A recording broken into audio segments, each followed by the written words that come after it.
Oke, selamat sore. Nah, sore. Kali ini ketemu lagi ya sama saya. Nama saya Iyop. Nanti di season ini kita akan coba ngebahas nih gimana caranya bikin racikan pakan buat lakbet ya. Biasanya kalau saya pribadi pakainya khusus untuk lomba ya. Nanti kita di sini kita coba bahas gimana cara bikin racikannya. Di sini kita bahannya yang alami-alami semua ya. Nanti teman-teman semua yang nonton di video ini nanti bisa ikutin atau enggak nanti di deskripsi kita coba tulisin lah ya bahan-bahannya apa aja. Oke, jangan nunggu lama-lama, kita langsung liatin aja bahan-bahannya ya. Bahan-bahan di sini kita pakainya ada beberapa bahan ya. Semuanya rempah semua, bukan dari bahan kimia. Jadi yang kalau alami-alami ya sifatnya lebih aman lah ya. Cuma nanti dosis dan takarannya kita harus tahu aja ya. Bahan utamanya ada jahe ya. Jahe kita pakainya yang gede. Nanti pakai ini ya, jahe yang ini. Ini sama jahe, ini yang lebih seger. Kalau bisa pakainya yang seger-seger banget ya, yang masih baru. Lebih bagus lagi pakai jahe merah. Cuman saya nggak punya, jadi pakai jahe biasa. Yang batangnya ini gede ya. Jadi nanti bisa pakai segini aja. Segini. Nanti dibersihkan, dikupas kulitnya, dibersihin, cukup digeprek saja. Nggak usah sampai diparut ya. Cukup digeprek saja. Kemudian bahan yang kedua, saya pakai kencur. Ini kencurnya ada banyak ya, yang bagus-bagus semuanya. Gede-gede. Nanti kita sama kayak jahe tadi. Cukup dibersihkan. Nanti bisa pakai sedikit saja, nggak usah banyak seperti ini. Kita mau pakai segini 1 biji juga boleh ya. Cukup dibersihkan. Kalau biasanya saya ini digeprek saja, jadi pakai 2 kalau digeprek. Nggak usah banyak-banyak. Kemudian ada bawang putih. Saya pakainya cukup 1 siung saja ya. Mau 2 boleh, tapi jangan berlebihan. Saya biasa pakai 1 saja. Kemudian ada serai ya. Ada serai. Ini serainya bagus ya, yang seger. Saya biasanya pakai 2 biji aja, 2 batang. Nanti dipotong saja. Dikupasin dulu kulit luarnya yang kotor-kotornya, kita bersihkan. Baru kita geprek juga. Digeprek saja, nggak usah di gimana-gimana. Kemudian bahan utamanya ada ini daun salam. Orang yang di luar sana kebanyakan mereka sudah tahu manfaat daun salam ya buat burung lakbet. Ini sangat efektif banget biasanya kalau daun salam. Di luar bahan ini juga daun salam juga kebanyakan banyak yang pakai ya. Nah, bahan-bahan inilah yang alami yang buat kita nanti buat racikan. Nanti bisa diaplikasikan nanti buat teman-teman semua. Mau dipakai tambahan lain silahkan, enggak juga nggak apa-apa. Nanti tergantung sesuai keinginan teman-teman semua di sana ya. Nah, untuk bahan-bahan ini biasanya saya pakai nanti bisa dipakai buat campuran millet ya, sama campuran kenarisit. Ini kenarisit yang udah campur ya. Di sini ada campuran kenarisit, terus ada biji sawi sama millet merah ya. Ini nggak akan dipakai semua, cukup ini kan seperempat, biasanya saya pakai setengahnya saja buat bahan tambahan ya. Karena nanti kalau kebanyakan nanti malah jadi over birahi nanti ke burungnya. Terus ini ada millet 1 kilo ya, millet putih polos ya. Saya nggak akan sebut mereknya karena kan millet yang curah itu banyak, tapi saya pakainya milletnya yang kualitas bagus. Kalau ini kenarisit murni, ini nanti buat tambahan saja ya. Kalau misalkan perbandingannya terlalu banyak di sini ya nanti saya bisa tambahin lagi. Biasanya 1 kilo campur ini 1 on yang udah campuran, tambahan di sini paling sedikit lah, 3 sendokan atau 4 sendokan buat nambahin kenarisnya saja ya.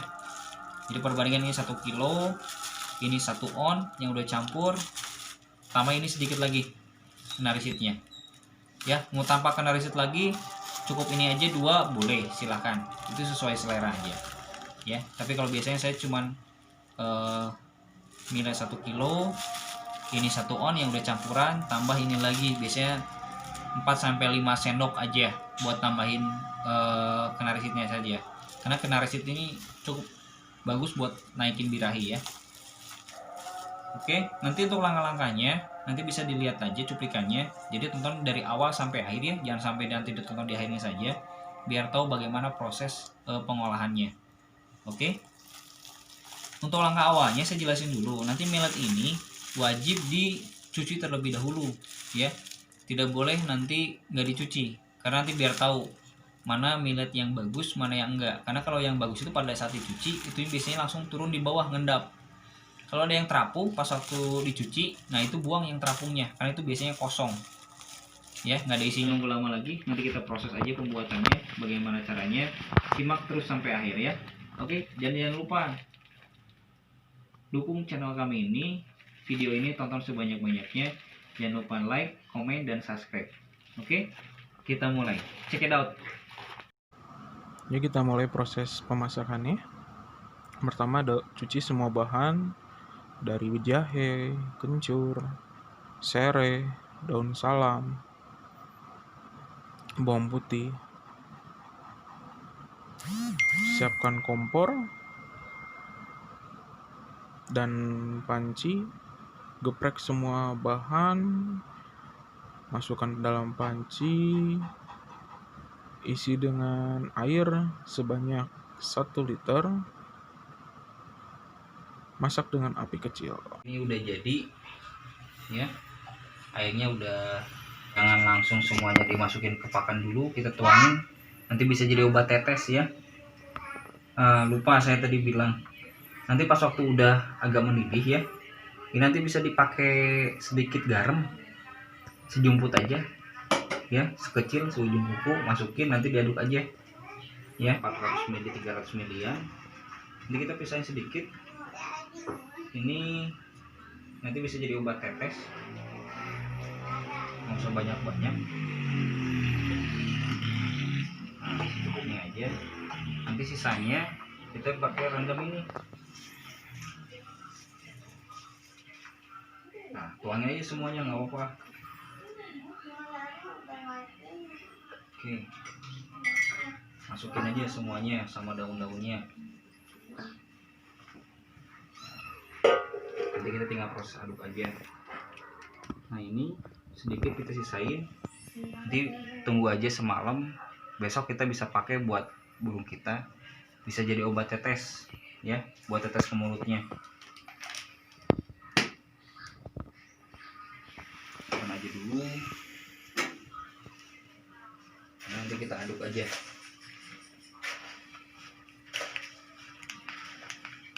Kadang-kadang suka ada yang tanya, kenapa sih airnya sedikit, yang tadi milletnya banyak?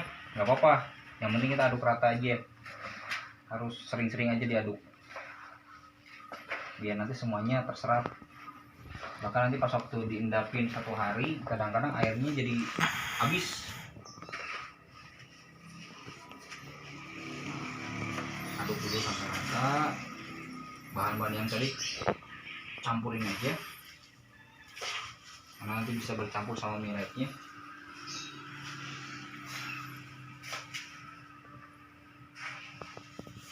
Nanti kalau teman-teman nanti butuh pakannya ya, bisa nanti pesan aja, nanti bisa di komen aja ya.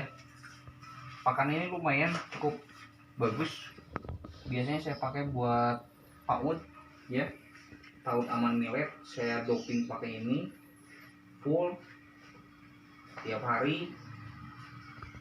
Perkiraan nanti bisa beberapa minggu, nanti bisa lihat aja karakternya biasanya udah langsung belajar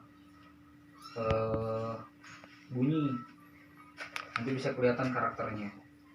Ini lumayan, kalau pakan millet ini 1 kilo plus tadi kena risit yang udah dicampur, itu nanti ini perkiraan kalau buat saya itu bisa nyampe 2 mingguan lah pakan ini awet. Ya nanti ditakarnya sehari di porsi 1 cepuk, jangan terlalu banyak, nanti tiap hari kita ganti aja, jangan rutin-rutin yang kemarin kita pakai lagi. Kalau bisa tiap hari kita kasih sedikit, udah habis ganti buang, meskipun bisa besoknya kita ganti lagi. Nah nanti obat tetes yang tadi kita sisain sedikit ini bisa kita tetes ke burung pagi dan malam. Pagi 5 tetes, malam juga 5 tetes ya. Ini lumayan, nanti saya rekomendasiin sih buat PAUD. Kalau misalkan PAUD kita kasih pakan kencang kayak gini bagus ya, tujuannya kita bisa melihat karakter burung biar tahu prospeknya nanti bagus atau enggak. Karena kalau misalkan buat PAUD kita pakai yang omyokan, masukin aja banyak PAUD di 1 kandang kotak ya, ukuran 40 x 60, masukin aja yang banyak. Kita kasih pakan kenceng di dalam rumah, jangan dulu dikeluarin dijemur. 1 minggu kita kasih pakan kenceng aja dulu, simpan di dalam rumah. Makan minum kita kasih pakan terus yang seperti ini. Nanti 1 minggu kemudian setelah kita kasih pakan kenceng baru kita jemur, mandiin. Setelah kering nanti akan kelihatan karakternya, mana burung yang kualitas bunyinya bagus ya. Ini biasa kita proses sendiri buat PAUD. Kalau untuk betina dewasa saya saranin kalau buat lomba biasanya saya kasih pakannya hari H. Pada saat mau lomba paginya kita kasih dulu. Nah nanti pas waktu di lapang biasanya kita kasih apa ya namanya, kita suapin sedikit-sedikit, lumayan nanti buat di gantangan biar bunyi rajin nanti di sana. Nanti udah proses ini kita simpan 1 hari full ya, mau ditutup silahkan, mau enggak gini juga silahkan, nanti sering diaduk aja. Nah nanti kalau udah proses gini 1 hari nanti kita jemurnya di terik matahari, sampai kering, benar-benar kering ya. Nanti biasanya kalau orang lain banyak yang disangrai biar cepat kering, tapi kalau saya lebih sukanya nanti dijemur sampai kering. Udah dijemur kering baru kita bisa kasih ke burung kita ya, burung kesayangan kita. Kalau misalnya burungnya udah gacor ya, jangan terlalu sering-sering kasih ini, dikurangin nanti dosisnya. Jadi nanti kalau misalkan sehari sebelum lomba baru kita kasih ini ya, jangan terlalu sering. Kalau misalnya udah gacor nanti takutnya jadi oper birahi. Kalau jantan sih oper birahi nanti efeknya malah jadi ada yang cabut bulu ya, atau nanti ada yang mendadak ya. Kalau kita beruntung ya dapatnya nanti burung koslet jadinya ya. Itu harapan kita semua buat para kicau mania. Cuman kalau misalkan saya pribadi, kalau buat dewasa diutamain kalau yang jantan baru kita kasih ini rutin. Tapi kalau misalkan burung betina ya jangan terlalu sering, karena nanti kalau misalkan oper birahi takutnya nanti malah jadi jelek. Biasanya suka macet kalau burung betina. Saya saranin buat jantan kalau yang ini. Dan jangan dikasih vitamin yang lain. Cukup ini aja, air rebusan tadi disisain sedikit sama pakan ini aja ya. Mudah-mudahan video ini bisa berguna buat teman-teman semua.